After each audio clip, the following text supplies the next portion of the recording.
What's up? It's Destiny back again for another video, and I apologize in advance for the glare on the glasses, but I'm just trying to see out here. I'm just trying to see.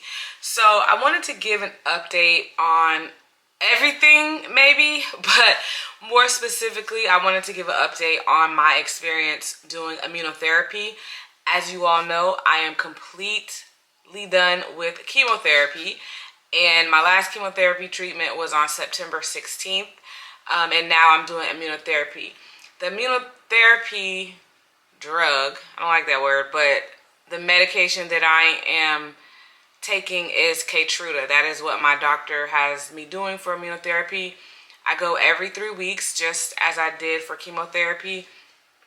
The appointments are way shorter. The last appointment was probably like 3.5 hours, but I also did a follow-up with my doctor, and she was late, child.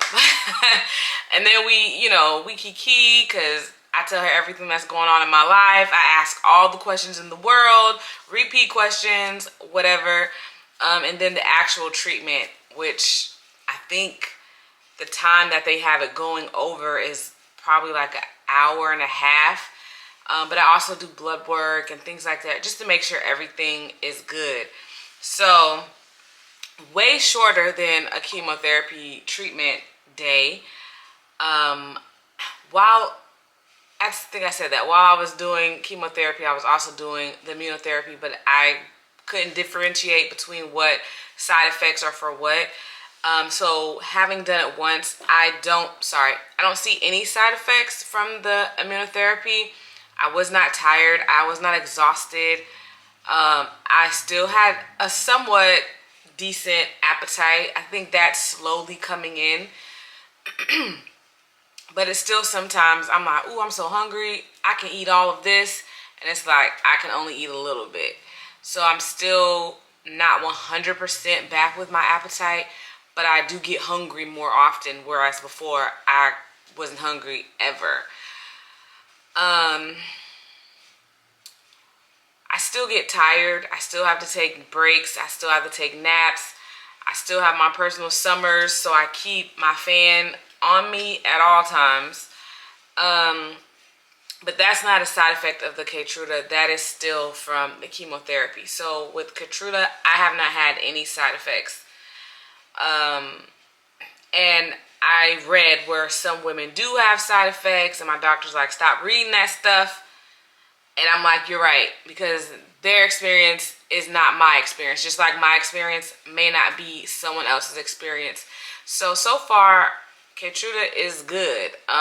No negative side effects that I have seen.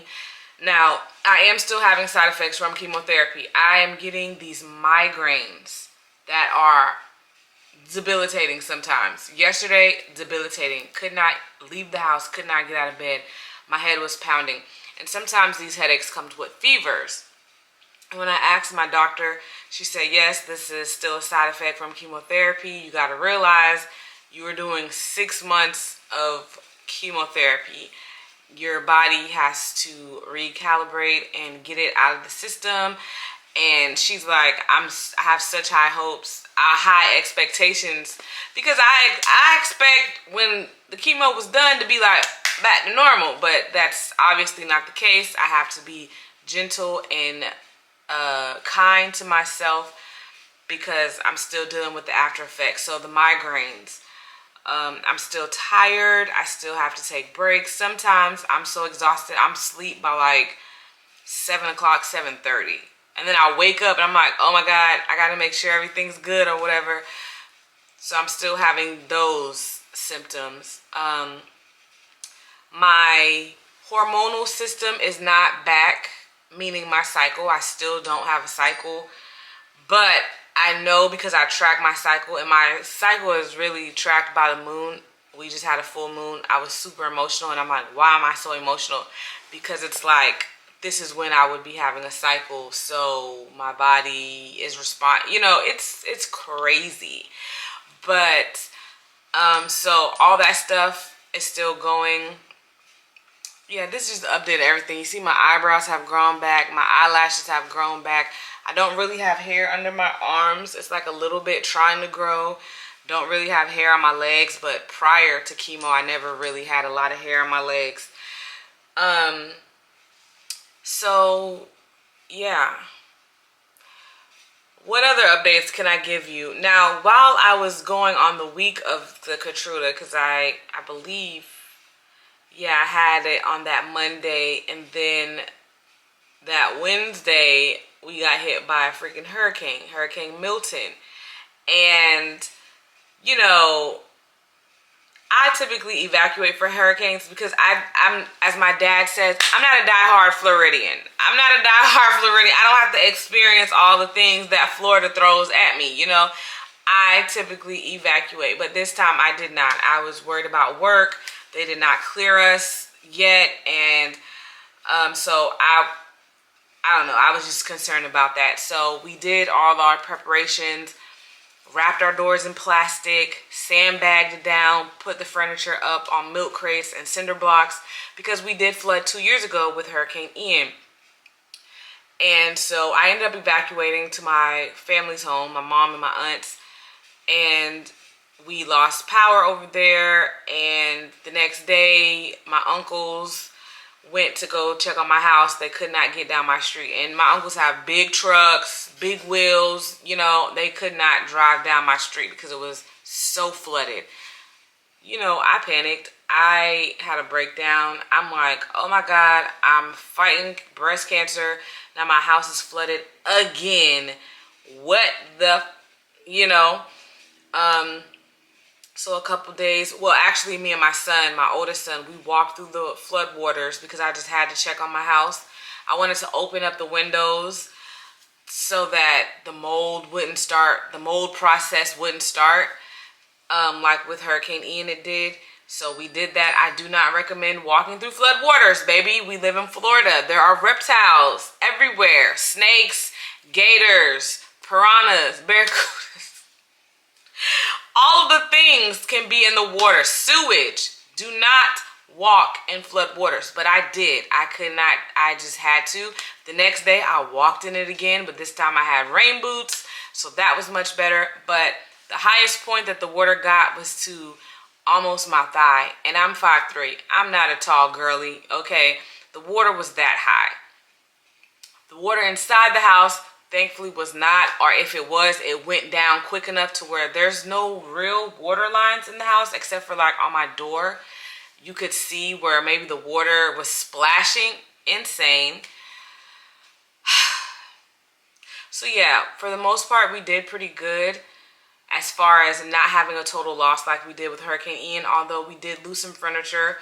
The back patio is completely destroyed. The roof caved in. And everything, it's just destroyed. I can't even open my French doors all the way because the roof is obstructing the doors from coming in, from opening up, I mean. So yeah, that was like insane. What other updates? Neighbors doing stuff with their house. We got stuff on the side of the road that had to be thrown away because we couldn't save some things, but for the most part, we saved a lot of things. This past Friday, I actually went to a breast cancer event. This is my first time participating in breast cancer awareness as a fighter. And that was very emotional for me because it's like, you know, prior to this, you would see the pink ribbons, you would see the pink outfits and the things and the 4K walks and all of that stuff. And it's like, you know, I support the breast cancer awareness, but it never hit home enough for me to have it where I'm like super involved. So now I'm like involved. So we went, they had it at this local establishment, and I walked in and people were talking. I didn't know what to expect, but I was kind of like, whoa, you know. And then my aunt was there and she came and she was like, hey, do you want to speak? And I was like, sure. I don't know what to say, but I'll speak. Next thing I know, the mic is in my hand.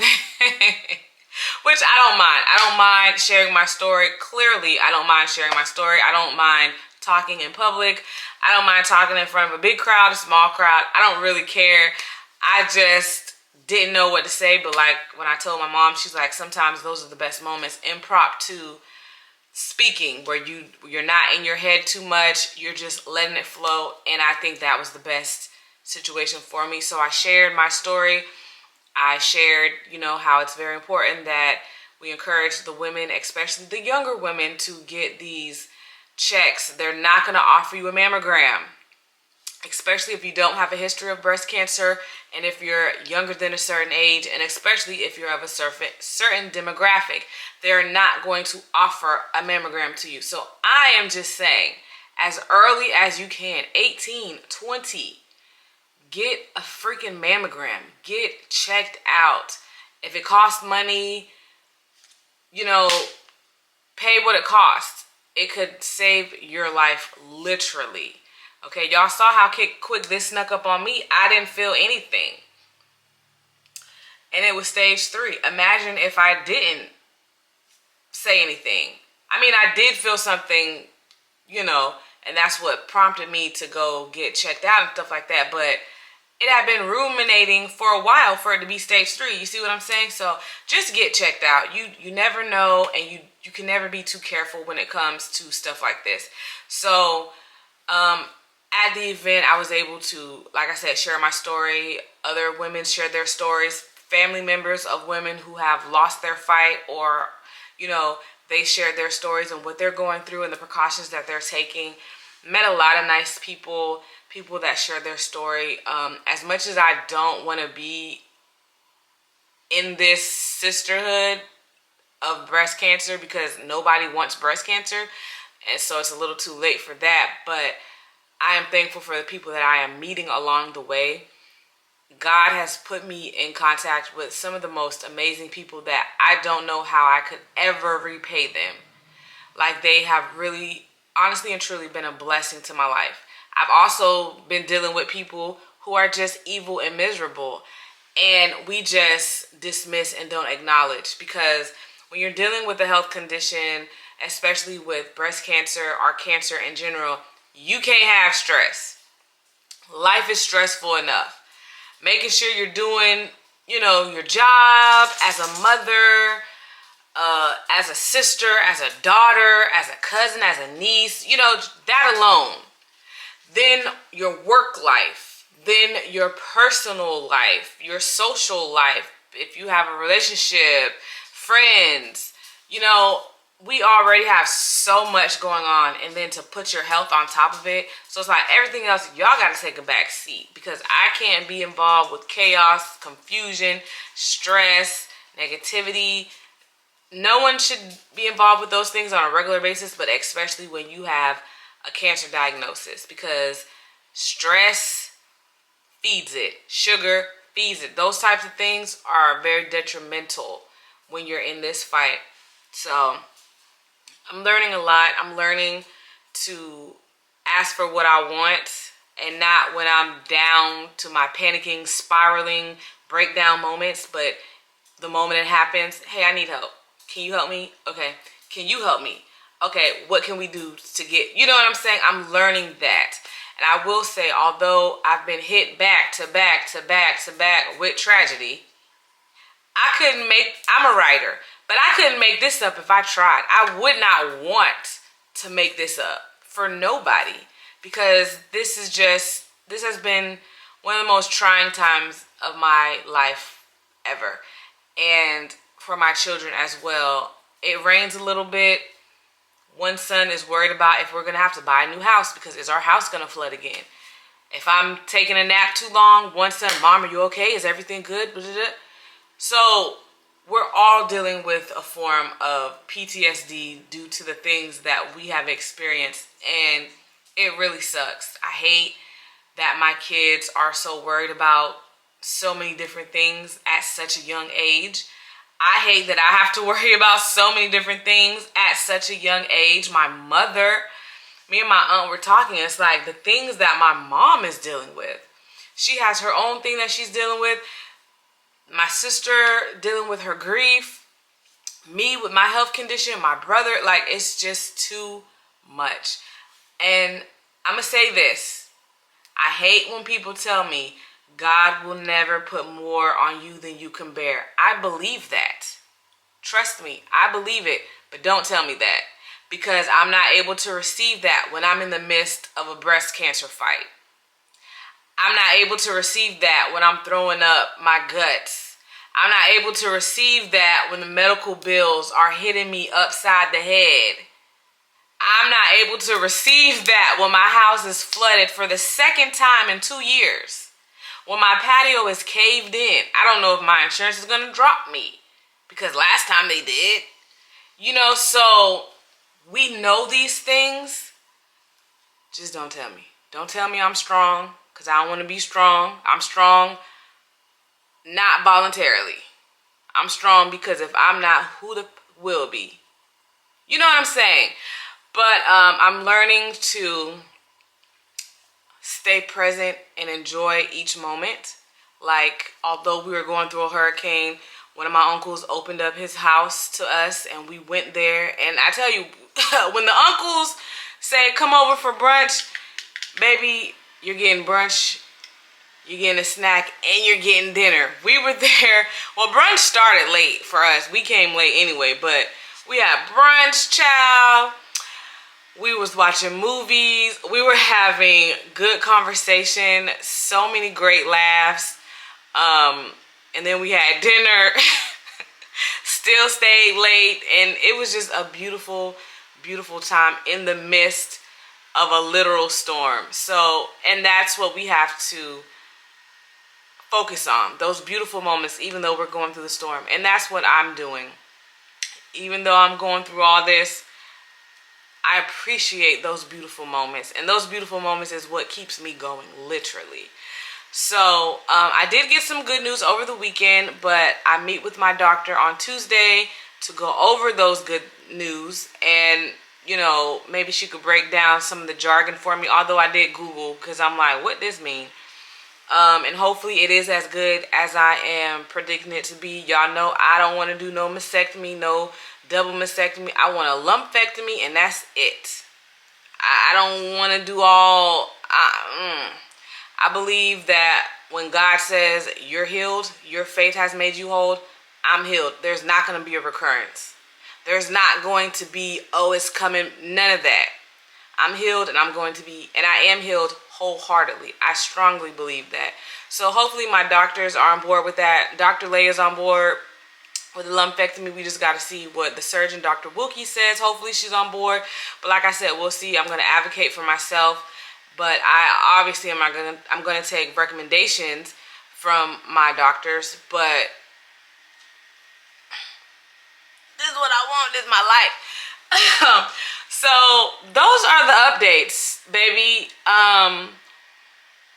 One thing about life is going to keep going. It's not going to stop. It's going to keep going. And I'm thankful for the support system that I have to help me keep going.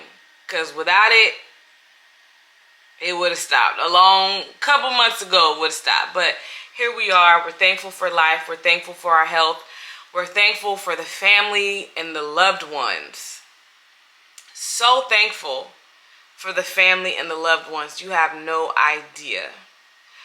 The people who reach out to me, the people who pray for me, the people who extend themselves, I just know that that is an extension of God's love for me, and I don't take it for granted.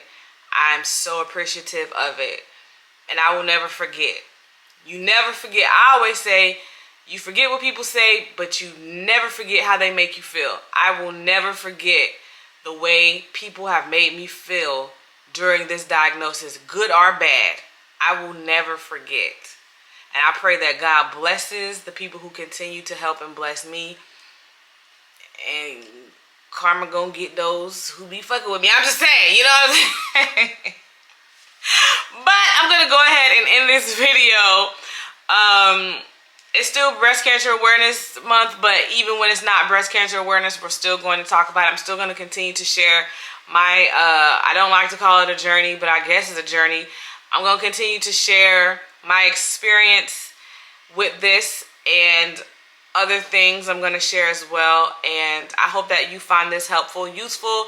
Share it to someone who you might think will find this useful, share it to all the women in your life, because all the women, but men can get breast cancer too. So just share it with everybody, child. Just share the videos with everybody, because everybody needs to be aware and they need to know, and be an advocate for their health.